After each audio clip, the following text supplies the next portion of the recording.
Hello everyone, कैसे हो आप सब और welcome back to my new vlog. स्वागत है आपका मेरे चैनल अनमोल ज़िंदगानी ब्लॉग्स पर। तो अभी है दिन का समय। तो गाइस, आईने के सामने खड़े होने का कोई समय नहीं होता, खासकर लेडीज़ के लिए। कभी भी या फिर हर वक्त ही रख लो आप। कई लोग आईने के सामने खड़े होते हैं। तो आज दिन का जो है टाइम वो मैं आप लोगों के साथ शेयर करूँगी। अभी मैं बना रही हूँ आज मसूर की दाल।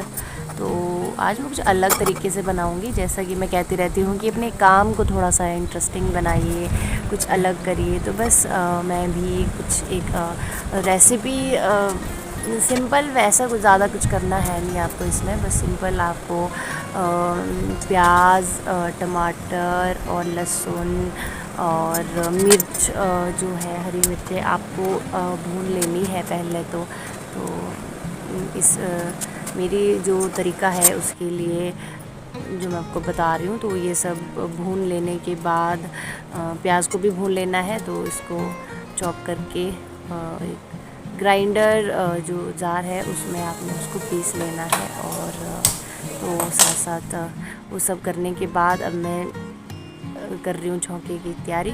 तो तेल डाल दिया है, उसके बाद आप उसमें थोड़ा सा प्याज डाल दीजिए, ज़ीरा डाल दीजिए, उसमें आप धनिया डाल दीजिए।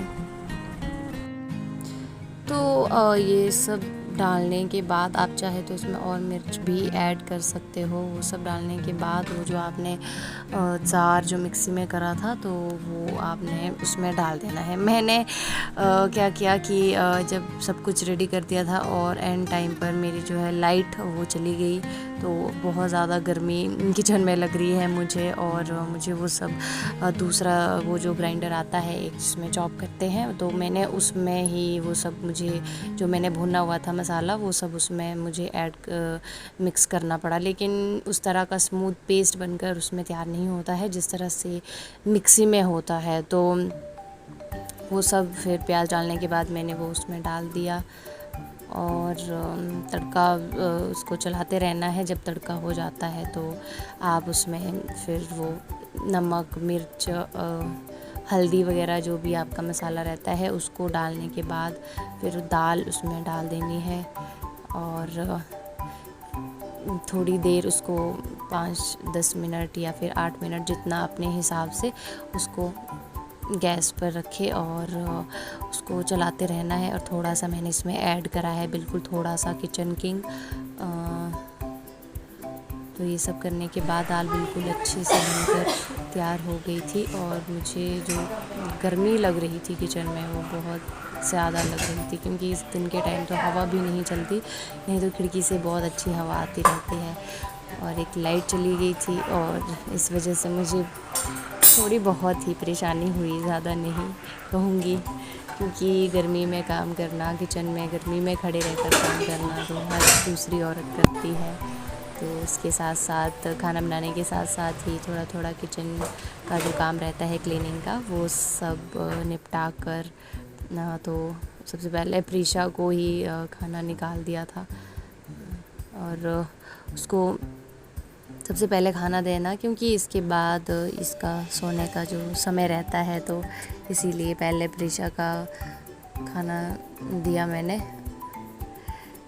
वैसे भी बच्चों को खाना खिलाना बहुत मुश्किल काम है। थोड़ा थोड़ा करके किसी तरह समझा बुझा कर ही इनको खाना देना पड़ता है। तो इसको खाना खिला रही हूँ फ़िलहाल तो।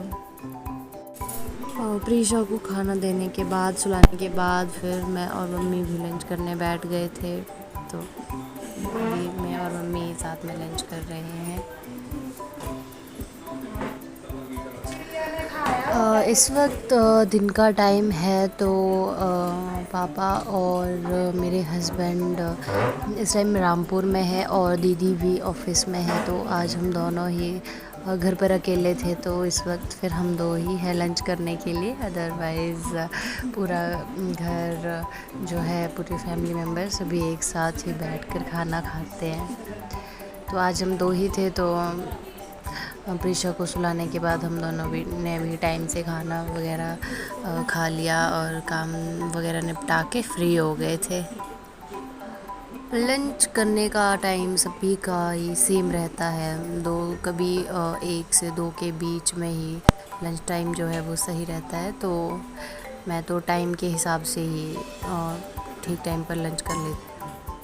लंच करने के बाद गाइस जो ड्यूटी रहती है वो फिर से वही किचन क्लीनिंग और बर्तन ये सब का जो वही काम रहता है। तो लंच के बाद मैं भी फिर बर्तन धोने में जुटी हुई हूँ और साथ साथ हमारी बातचीत चली है। मम्मी ने इधर उधर की थोड़ी साफ़ सफाई कर दी और मैंने सिर्फ बर्तन ही धोए। और इस तरह से साथ साथ काम करने से काम जल्दी भी हो जाता है और हम फ्री भी जल्दी हो जाते हैं।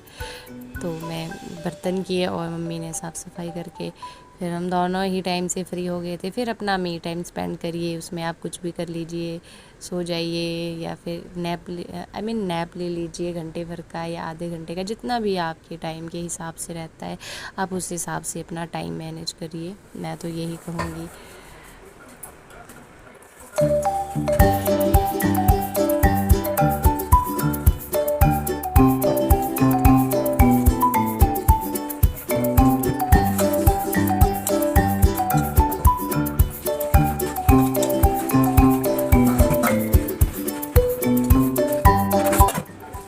और गाइस मेरे चैनल को सब्सक्राइब करना ना भूलें, मेरे व्लॉग्स को प्यार देते रहिए।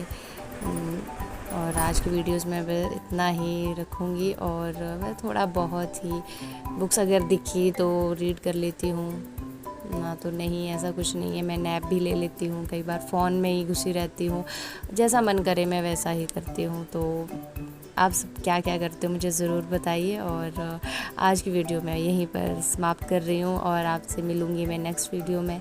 तब तक के लिए बाय बाय और बने रहें मेरे आने वाले व्लॉग्स में भी।